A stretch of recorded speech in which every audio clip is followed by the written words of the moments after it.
ഇനി മറ്റൊരു സംഭവം എന്ന് വെച്ചാൽ നമ്മുടെ സംസ്ഥാനത്ത് വീണ്ടും മഴ കൂടുതൽ സജീവമാവുകയാണ്. നമുക്കറിയാവുന്ന പോലെ ഇന്നിപ്പോൾ എല്ലാ ജില്ലകളിലും മഴ മുന്നറിയിപ്പ് യെല്ലോ ആയിട്ടും റെഡായിട്ടും ഒക്കെ മഴ മുന്നറിയിപ്പ് നിൽക്കുന്നുണ്ട്. അപ്പോൾ ഇന്ന് മാത്രമല്ല, ഇനിയിപ്പോൾ സംസ്ഥാനത്ത് 20-ാം തീയതി വരെ ഒറ്റപ്പെട്ടതും അതിശക്തവുമായ മഴയ്ക്ക് സാധ്യതയെന്നാണ് കാലാവസ്ഥാ വകുപ്പ് പുറത്തിറക്കിയിരിക്കുന്ന ഏറ്റവും പുതിയ അറിയിപ്പിൽ പറഞ്ഞിരിക്കുന്നത്.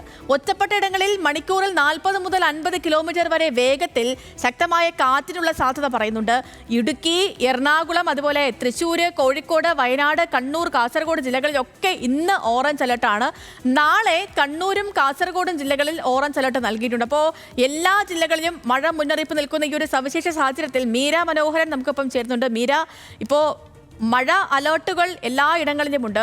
ഇതിനൊപ്പമാണ് ഈ നദികളിലേക്ക് ജലനിരപ്പ് കൂടുന്ന പശ്ചാത്തലത്തിൽ പ്രളയ സാധ്യത മുന്നറിയിപ്പ് പോലും കാലാവസ്ഥാ വകുപ്പ് നൽകിയിട്ടുണ്ട്. അപ്പോൾ എങ്ങനെയാണ് കാലാവസ്ഥാ വകുപ്പിന്റെ ഏറ്റവും പുതിയ റിപ്പോർട്ടുകൾ അനുസരിച്ച് എന്തൊക്കെ മുൻകരുതലുകൾ വേണം? എവിടെയെങ്കിലുമൊക്കെ ആശങ്കപ്പെടേണ്ട സാഹചര്യമുണ്ട്, പ്രത്യേകിച്ച് ഈ മലയോര മേഖലകളിലടക്കം?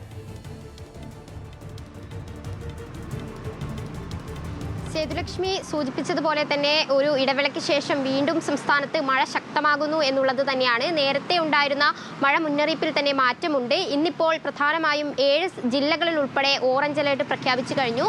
അതിൽ തന്നെ ഏറ്റവും പ്രധാനമായും വടക്കൻ ജില്ലകളിലാണ് മഴ തുടരുന്ന സാഹചര്യം. നിലവിലും ഇത്തരത്തിലുള്ള വടക്കൻ ജില്ലകളിൽ മഴ തുടരുന്നു എന്നുള്ളത് തന്നെയാണ്. പ്രധാനമായും കണ്ണൂർ, കാസർഗോഡ്, കോഴിക്കോട്, വയനാട്, ഇടുക്കി, തൃശ്ശൂർ, എറണാകുളം ജില്ലകളിലാണ് ഇന്ന് ഓറഞ്ച് അലേർട്ട്. ബാക്കി എല്ലാ ജില്ലകളിലും യെല്ലോ അലേർട്ടാണ്. തിരുവനന്തപുരത്തും ഇന്ന് യെല്ലോ അലേർട്ടാണ്. സൂചിപ്പിച്ചതുപോലെ തന്നെ തുടരെ മഴയില്ലെങ്കിലും മഴ വരുന്നു പോകുന്നു, അങ്ങനെ ഒരു സാഹചര്യമാണ് നിലവിലുള്ളത്. എന്തായാലും സംസ്ഥാനത്ത് ഇടവേളയ്ക്ക് ശേഷം മഴ തുടരുന്നു എന്നുള്ളത് തന്നെയാണ്. നാളെയും നേരത്തെ സൂചിപ്പിച്ചതുപോലെ തന്നെ വടക്കൻ ജില്ലകളിൽ ഓറഞ്ച് അലേർട്ടാണ്, മറ്റ് ജില്ലകളിൽ യെല്ലോ അലേർട്ടും പ്രഖ്യാപിച്ചിട്ടുണ്ട്. മാത്രമല്ല, ഈ മഴയ്ക്കൊപ്പം 40 മുതൽ 60 കിലോമീറ്റർ വരെ വേഗതയിലുള്ള കാറ്റിനുള്ളൊരു സാധ്യത കൂടി പറയുന്നുണ്ട്. അത് കണക്കിലെടുത്ത് തന്നെ തീരദേശവാസികൾക്കും മത്സ്യത്തൊഴിലാളികൾക്കും ഉൾപ്പെടെ ജാഗ്രതാ നിർദ്ദേശം പുറപ്പെടുവിച്ചിട്ടുണ്ട് കേന്ദ്ര കാലാവസ്ഥാ നിരീക്ഷണ വകുപ്പ്. അതോടൊപ്പം ഈ മഴ ശക്തമാവാൻ അടുത്ത 5 ദിവസത്തേക്ക് കൂടി മഴ ശക്തമാകും എന്നുള്ളതാണ്. നേരത്തെ തന്നെ രാജസ്ഥാന് മുകളിൽ ഒരു ന്യൂനമർദ്ദം രൂപപ്പെട്ടിരുന്നു. ആ ന്യൂനമർദ്ദം ശക്തമാകുന്ന സാഹചര്യത്തിലാണ് ഈ വരുന്ന 5 ദിവസത്തേക്ക് കൂടിയുള്ള ഒരു മഴ സാധ്യത ഇപ്പോൾ കാലാവസ്ഥാ നിരീക്ഷണ കേന്ദ്രം അറിയിക്കുന്നുണ്ട്. നിലവിൽ എന്തായാലും ഇത്തരത്തിൽ അപകടകരമായുള്ള സാധ്യതകളൊന്നും അല്ലെങ്കിൽ വാർത്തകളൊന്നും റിപ്പോർട്ട് ചെയ്തിട്ടില്ല. ജാഗ്രത പുലർത്തുക എന്നുള്ളത് തന്നെയാണ് ഏറ്റവും പ്രധാനമായും. പ്രളയ സാധ്യത മുന്നറിയിപ്പ് ഉൾപ്പെടെ നിലനിൽക്കുന്ന സാഹചര്യങ്ങൾ ഇത്തരത്തിൽ തീരദേശവാസികൾ ഉൾപ്പെടെ ജാഗ്രതാ നിർദ്ദേശം പാലിക്കേണ്ടതുണ്ട്.